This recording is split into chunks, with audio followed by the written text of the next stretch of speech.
বলছি ফলের জিনিসগুলো দোকান থেকে এনে দে তো। ঠিক আছে দেখি ফটোটা দাও। শেষ করে দেখি ধরো কি হলো ফেরত দিয়ে দিল কেন? আগো ফোনে তুলে নিয়েছি, এটা হলেই হয়ে যাবে। কাকিমা দেবা গাইস হ্যাঁ, টাকা দাও।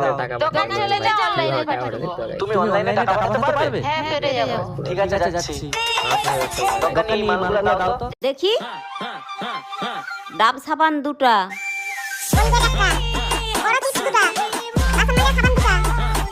হয়ে গেছে। কত টাকা হয়েছে? তোমার 200 টাকা হয়েছে। আচ্ছা रुको जरा, মা 200 টাকা হয়েছে, পাঠিয়ে দাও। सबर करो। কি রে কি হলো? মা বলছিল অনলাইনে টাকা পাঠাবে, দিয়ে এইটা পাঠিয়ে দিচ্ছে।